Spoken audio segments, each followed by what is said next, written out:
আসসালামু আলাইকুম everyone, welcome back to my channel busy life and cooking. আশা করি সবাই অনেক ভালো আছেন।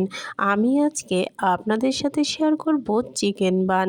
চিকেনের পরি করা মজার এই বানটি আপনারা তৈরি করতে পারবেন খুব সহজেই যে কোনো সময়। তো চলুন ভিডিওটি দেখে আসি।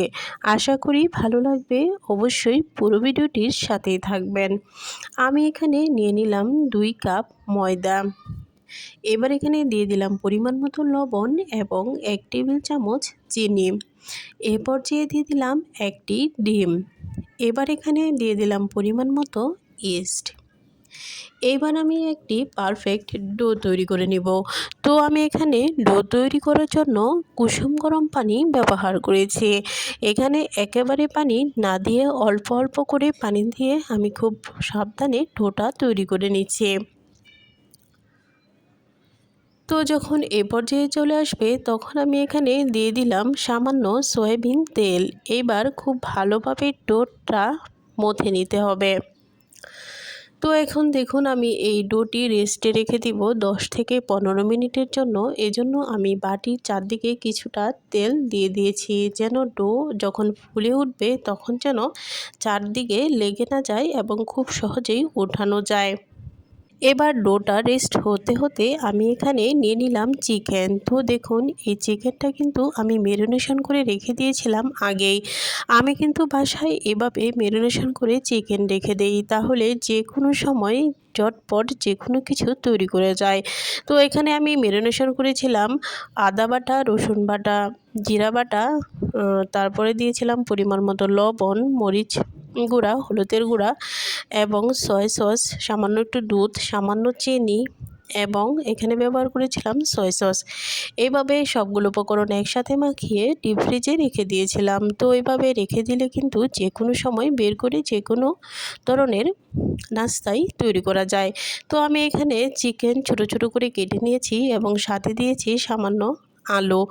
এবার আমি এখানে সামান্য পেঁয়াজ কুচি এবং কাঁচামরিচ কুচি ভেজে নিয়েছি আর সাথে দিয়েছি চিকেন এবং আলু। তো যেহেতু আমি এখানে এক্সট্রা আলু ব্যবহার করেছি তাই আমি এখানে সামান্য মশলা ব্যবহার করেছি। তো এখানে দিয়েছি হলুদ, মরিচ এবং ধনিয়ার গুঁড়ো। তো দেখুন আমার এই চিকেন এবং আলুটা সিদ্ধ হয়ে গিয়েছে এবং প্রায় মাখো মাখো হয়ে এসেছে। তো এবার আমি এই পুরটা নামিয়ে নিচ্ছি। এ পর্যায়ে দেখুন আমার ডো কিন্তু অনেকটাই ফুলে উঠেছে। এবার আমি ডোটা কিছুক্ষণ মথে নেব। ডোটা মথে নিয়ে আমি লেচি কেটে নিব।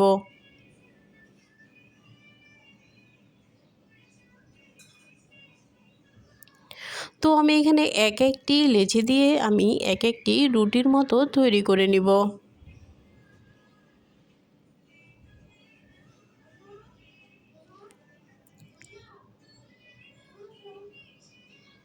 তো আপনারা চাইলে কিন্তু বড় একটি রুটি তৈরি করেও ছোট ছোট করে কেটে নিতে পারেন।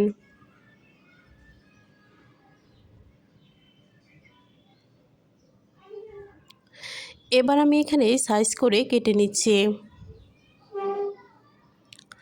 তো বান বানানোর সুবিধার্থে আমি এভাবেই কেটে নিচ্ছি।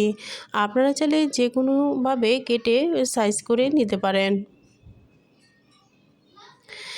এবার এই রুটিটার স্লাইসের ভিতরে দিয়ে দিলাম পুর, যে পুরটা আমি তৈরি করে রেখেছিলাম।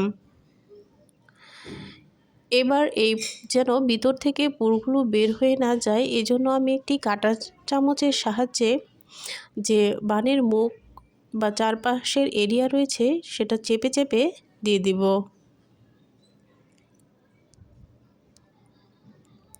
তো আপনারা চাইলে এখানে বিভিন্ন ধরনের ডিজাইন করে নিতে পারেন।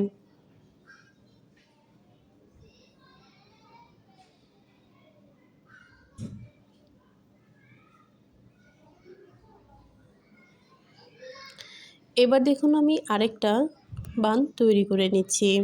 তো আমি এভাবে করেই কিন্তু সবগুলো বান তৈরি করেছি। সেম একইভাবে এবার কাঁটা চামচের সাহায্যে চারদিকে আমি একটি ডিজাইন করে নেব।